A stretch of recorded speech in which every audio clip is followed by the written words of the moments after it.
Coloqué un tweet, me lo dieron como algo fidedigno, yo confié en la fuente, dije que el presidente había estado hospitalizado en el hospital militar con ACV, sí estuvo hospitalizado, pero no con un ACV, tuvo un problema intestinal, porque al día siguiente de yo colocar el Twitter, el periódico Nuevo País de Rafael Poleo, en primera página, en su titular, corrobora que Chávez estaba hospitalizado en Hospimil con un problema intestinal. Contra el diario El Nuevo País no hicieron nada, solamente Mario Silva, el conductor del programa La Hojilla de la televisora venezolana de televisión, hizo comentarios, pero contra mí sí se fue duro, pues me difamó, y eso condujo a que el día 15 de enero me detuvieran en un centro, 15 de diciembre, perdón, me detuvieran a la 1 de la tarde en un centro comercial de la zona de aquí de Caracas, Las Mercedes, donde me agarraron una comisión supuestamente del 6CPC, del Cuerpo de Investigaciones Criminales Científicos de aquí de Caracas, pero sin ninguna identificación. Fueron dos mujeres, me metieron en una camioneta blanca sin identificación del cuerpo policial, me encapucharon, me tiraron una chaqueta encima, y yo llegué a una de las sedes de esta policía en la avenida Urdaneta, en el centro de Caracas, casi a las 6 de la tarde, donde llegué, sí, y en ese momento me esposaron a una litera, en una habitación donde habían 3 literas, me esposaron más de 5 horas. Después de ahí me llevaron a un sitio que llaman Captura, que es la división de captura del Rosal, donde hace poquito, casualmente, no sé si ustedes llegaron a conocer ese caso, sí, policías de ese mismo cuerpo mataron a 3 muchachos a golpes ahí en ese mismo sitio donde a mí me llevaron. Sí, durante estos 8 días, Maritza, que usted estuvo detenida por el Cuerpo de Investigaciones Científicas, Penales y Criminalísticas de Venezuela, ¿se le dijo por qué fue detenida? ¿Se le dijo bajo qué estaba acusada? Cuando me agarraron, no, ni siquiera con una orden de captura ni nada. Me dijeron que me habían agarrado en flagrancia. Flagrancia es cuando agarran a las personas cometiendo un delito hecho punible. Sí. A mí me agarraron en un centro comercial, estaba esperando una persona para entregar un pendrive de una campaña publicitaria, cuando me detienen 2 mujeres y me llevan a este vehículo. Las 2 mujeres se ensañaron conmigo, me golpearon, fui fuertemente golpeada porque no les daba la clave del Twitter, la clave del Facebook, la clave de mis correos electrónicos, y porque no les respondía una serie de preguntas que no tenía por qué responderles, porque no se identificaron. Yo pasé ya por un secuestro en el año 2005 y de verdad que fue como el mismo modus operandi. Si una persona no se identifica, obvio que yo no tengo por qué contestar ninguna pregunta. Si a mí me hubiesen dado un carnet o me hubiesen dicho, yo soy fulana de tal, aquí tienes una orden de captura, yo digo, yo colaboro con la justicia. Pero en ese momento no me dijeron nada. ¿Y en qué momento sabe usted entonces que la están acusando de difamación, injuria y de calumnia? Cuando me presentan al día siguiente en los tribunales de Caracas. ¿Y cuál es el argumento de la justicia en ese momento? Supuestamente por dar falso testimonio. ¿Cómo se defendió usted? Porque usted lo que hizo fue publicar un tuit en una red social y esto le costó una detención de este tipo de la que usted está contándonos en este momento. Correcto, bueno, mis abogados hicieron lo humanamente posible para en ese momento sacarme, pero no fue sino el 23 de diciembre que me dieron la libertad. Se tuvieron que mover, me imagino que hacer de tripas corazones, pero bueno, no me sacaron ese día, me sacaron fue el 23 de diciembre, el último día que trabajaba en los tribunales aquí en Caracas, por vacaciones. ¿Y usted denunció ante los tribunales que la habían golpeado, que la habían torturado? Claro, todo eso lo dijo yo tenía en ese momento 3 defensores, 3 abogados, y en ese momento los 3 abogados, cuando se dio la audiencia, denunciaron tal cual como pasaron los hechos, cómo me detuvieron, cómo me golpearon, cómo me quitaron a mí mis pertenencias personales que no se las dieron ni a mi papá, me quitaron hasta el teléfono celular, no se lo permitieron a mi papá, no me permitieron ver a mi papá sino casi ya a las 6 de la tarde. ¿Y cuando usted estuvo detenida, tuvo algún respaldo por parte de otros medios de comunicación en Venezuela? Sí, me llamó la gente de la revista Z, el editor de la revista Z, el señor Conde, el señor Alfredo Conde, que es la misma revista del diario Nuevo País. ¿Y su caso fue ampliamente divulgado? No fue divulgado, le voy a comentar, señor Jason, porque yo tengo amenazas de muerte desde el año 2008. Ajá. Reiteradas amenazas que llegan a los celulares míos y a los celulares de mi papá. Esos celulares se viven cambiando los números, pero igualito no se sabe cómo, qué contacto tendrán, pero vuelven otra vez a tomar el número y son constantes amenazas de que me van a matar, de que me van a llevar a la DIN, de que me van a golpear, de que me van a desaparecer, de que me van a pegar un tiro. ¿Y esto se debe también a publicaciones que usted ha hecho en otros momentos? Sí. En este caso, críticas contra el gobierno del presidente Chávez. Sí, contra un coronel en el año 2008. ¿Y cómo ha vivido? Coronel activo de la Fuerza Armada Nacional. Sí, y en este momento usted está bajo libertad condicional. Estoy bajo libertad condicional, me estoy presentando cada 15 días ante los tribunales venezolanos, no puedo salir del área metropolitana de Caracas y obviamente tampoco puedo salir del país. Pues el caso... Ya esta medida la tengo desde hace 4 años. Sí, pues el caso de Maritza Maldonado hace parte de lo que, según organizaciones para la defensa de los periodistas, es una estrategia sistemática contra la libertad de expresión en Venezuela. La más reciente declaración en contra de los medios de comunicación por parte del presidente Hugo Chávez quedó registrada cuando el mandatario posesionó como ministro de Defensa a Henry Rangel Silva, un general cuestionado por sus supuestos nexos con el grupo terrorista de las FARC y el narcotráfico. Han recrudecido en los últimos días los ataques contra el general en jefe Rangel Silva, señalándolo de no sé cuántos hechos a través de la infamia, la mentira, la intriga. Claro que sabemos lo que se busca con esto. Quienes atacan a Rangel Silva no tienen una sola prueba de todo lo que ha estado saliendo en los últimos días por distintos medios de comunicación internacionales, nacionales. No tienen una sola prueba porque todo es falso. Atacan a Rangel Silva porque en él atacan a la Fuerza Armada Bolivariana, atacan al pueblo venezolano, atacan a la revolución bolivariana.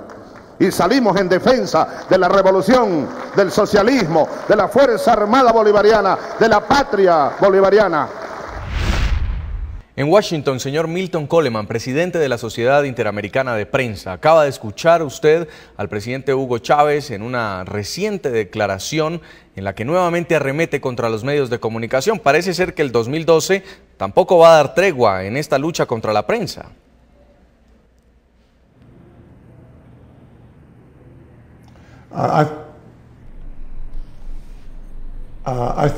Bueno, creo que probablemente esto va a continuar, desafortunadamente. Y creo que esto es algo muy malo para la democracia. Claramente es algo muy malo para la libertad de expresión. Y lo que necesitamos en una democracia es la habilidad de los medios para hacer que el gobierno sea responsable. Y eso significa hacer preguntas que a veces no pueden ser contestadas inmediatamente. Por supuesto, hay reportes que no son verdaderos, pero todos tenemos ese tipo de reportes. Lo que parece que falta aquí es un sentido por falta del gobierno, que tiene el rol de proteger a la prensa y no intimidarla. Y la prensa tiene el derecho de tener fuentes confidenciales, porque si no, no puede producir las noticias. Y nadie debería ser llevado a prisión sin que se le diga por qué se le está llevando. Y todo esto parece estar diseñado para acabar con las críticas en contra del gobierno, cualquier desacuerdo con el gobierno, cuando de hecho en una democracia las personas eligen a los políticos para que sean gobernadores, y es el rol de la prensa decirle a las personas cómo esas personas están haciendo su trabajo, cómo los políticos están trabajando. Y eso es parte de lo que hace una democracia, y lo que hace que funcione una democracia. Sí. Y cuando es difícil que las personas puedan ejercitar ese derecho, parece que se está haciendo algo malo en contra de la prensa, Señor para Coleman, poder juzgar a las personas que están en el poder. ¿Cómo evalúa usted el caso de esta periodista venezolana? Maritza Maldonado, la escuchábamos hace poco su testimonio, vive en medio de amenazas, bajo libertad condicional, por haber publicado un tuit en contra del presidente Hugo Chávez, que al parecer estaba confirmado por una de sus fuentes, posteriormente resultaría que no era verdad, pero ¿se merece un periodista en Venezuela estar bajo esta presión, estar bajo un proceso judicial por este hecho? Creo que su caso es muy desafortunado. Y el problema que tenemos aquí es este. Porque las personas eligen a oficiales para que sean gobernantes. Los gobernantes tienen que estar abiertos a la crítica. Tienen que saber que es parte de su trabajo ser juzgados y criticados. Eso no debería ser algo criminal. De hecho, aquí en el sistema de los Estados Unidos se dice que esto debe ser así. Y cuando las acciones se toman, como las que fueron tomadas contra esta periodista, esto hace que las personas no tengan una prensa libre y no actúen con respecto a lo que tienen que hacer con el gobierno. Creo que esto no debería ser así. Maritza, a usted en Caracas le quiero preguntar, ¿otros periodistas viven situaciones parecidas, viven amedrentados, viven con temor de publicar información a raíz de lo que está pasando contra los medios de comunicación? ¿Cuál es la realidad? La realidad es esa, que aquí los periodistas temen por hacer cualquier comentario porque temen por su vida, temen ser detenidos o temen simplemente que se les abra una averiguación en un tribunal. ¿Su caso podría ser uno de los considerados mensajes del gobierno de Hugo Chávez a la prensa para que no continúe elevando este tipo de denuncias o de voces críticas, aun cuando tengan que hablar de la enfermedad que padece el presidente? No solamente el mío, antes que el mío hubo muchos casos como el de Leucenis García, que también uno tenemos que tener reflexión, porque eso fue para sencillamente callar a los periodistas y callar a los medios de comunicación. El mío fue posterior a lo de Leucenis García. Pero sí, es esa táctica como de amedrentar a otros para que no digan, ni hablen, ni comenten, porque si aquí hubiese de verdad un Estado de Derecho, yo creo que cualquier médico hubiera dado un parte médico de lo que tiene Hugo Chávez y así no hay especulaciones sobre su salud. Pero el problema es que tampoco, eso ha sido herméticamente cerrado, no hay nada que diga, solamente lo poco que ha dicho Hugo Chávez en sus cadenas, que dice que ya no tiene cáncer, que ya no... Y lo poco que uno investiga o lo poco que uno sabe que viene de afuera, del exterior, porque de aquí en Venezuela eso está muy hermético. Una mirada similar ocurre con los periodistas en Ecuador, los periodistas ecuatorianos. Quiero saludar en Quito a Jaime Mantilla Anderson, el director del diario Hoy de Ecuador. Señor Mantilla, usted está escuchando lo que pasa en Venezuela. ¿La realidad bajo el gobierno de Rafael Correa es la misma? Bueno, en primer lugar quisiera solidarizarme y darle un abrazo de colega a doña Maritza y un saludo especial a Milton Coleman. Bueno, en el Ecuador hemos pasado, desde que se inició el gobierno de Rafael Correa, una situación degenerante de la libertad de expresión. Cuando en el año 2007, en el 15 de enero, Rafael Correa se posesionó por primera ocasión de la presidencia, él no juró la Constitución, pero repetidas veces manifestó su respeto a las libertades ciudadanas. Inclusive, cuando el diario Hoy celebraba sus 25 años, 5 meses más tarde, él nos solicitó que nos comprometiéramos en el diario Hoy a ser los principales fiscalizadores del cumplimiento de la llamada ley de transparencia por parte de su gobierno. Sucedieron las cosas y gradualmente ese pedido fue olvidado. Cuando la Constitución fue aprobada, la nueva Constitución de Montecristi, promovida, armada y construida por Rafael Correa y su gobierno, se dictaminó, con el apoyo del 80% de los ecuatorianos, que debía existir una ley de comunicación, de lo cual inclusive yo estoy muy de acuerdo, una ley de comunicación que garantice los derechos ciudadanos a informarse libremente, a poder expresar su pensamiento. Lamentablemente, en el transcurso de estos años.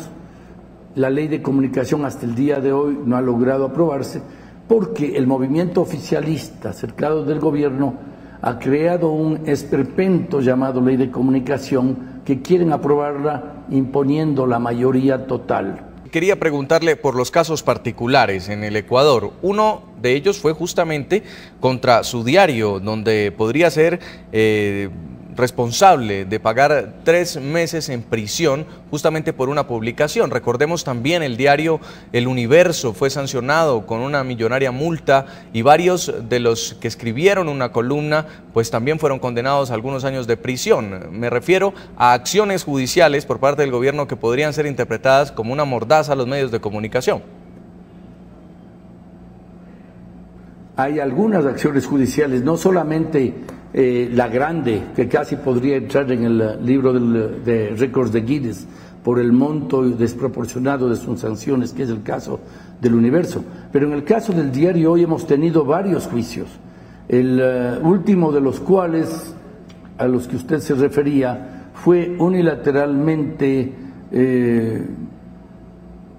desistido por parte del actor luego de 2 años de juicio, lo cual nosotros hemos estado en total desacuerdo por cuanto ese desistimiento no puede darse porque hayamos nosotros sido sancionados o porque hayamos reconocido alguna culpa.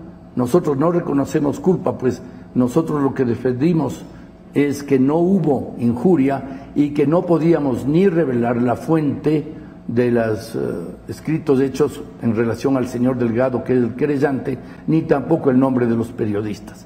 Antes de eso, a fines del año 2009, se me acusó a mí de un lamentable accidente de tránsito y se pasaron 67 noticieros en la televisión pública, en los distintos canales del gobierno, y una cadena nacional de televisión acusándome de que yo había estado ebrio y de que había atropellado a esta niña. El desenlace de esa situación es que la niña quedó a los pocos días completamente bien y que no hubo tal situación, aún más hubo un desistimiento.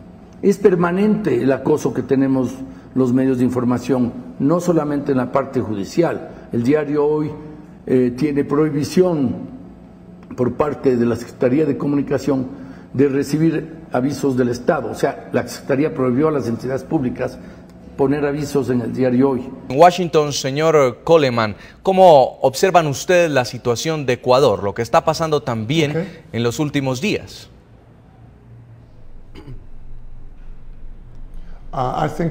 Creo que esta situación en Ecuador parece estar empeorando cada vez más y ya era bastante mala. No era para nada buena. Creo que lo que está ocurriendo aquí es un esfuerzo por parte del gobierno para silenciar a las personas, para llevarse la propiedad privada y hacerlo de una manera que realmente no son justas. Por ejemplo, Emilio Palacio, quien escribió el artículo en el Universo, se le dio una multa de $10 millones y él no tiene $10 millones. Recibir una multa de ese tipo por levantar preguntas sobre la conducta del presidente en una democracia, eso no parece ser nada bueno. Las nuevas fuentes siempre deben ser protegidas para que las personas puedan hacer las noticias.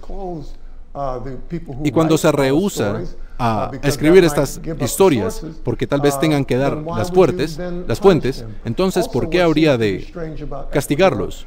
Otra cosa que ocurre en Ecuador es que estos casos, ya sea el caso en contra del señor Mantilla o el caso en contra de El Universo, o las personas que escribieron el libro sobre el presidente, parecen ser sobre personas que están conjuntos a oficiales del gobierno o a la familia del presidente.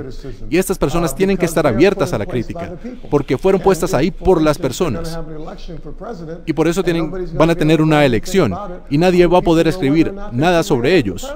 Y nadie va a saber por qué deberían o no reelegir al presidente. Se necesita esta libertad de expresión y esta libertad de información para que pueda haber un buen funcionamiento de la democracia. Y esto es bastante difícil cuando hay personas que son amenazadas y llevadas a prisión simplemente porque hacen preguntas sobre el gobierno. Pues son justamente estos dos países, Ecuador y Venezuela, donde hay denuncias en contra de la prensa, los que han emprendido una ofensiva diplomática contra la libertad de expresión. Esto lo veremos al regreso de comerciales. Estamos en la noche.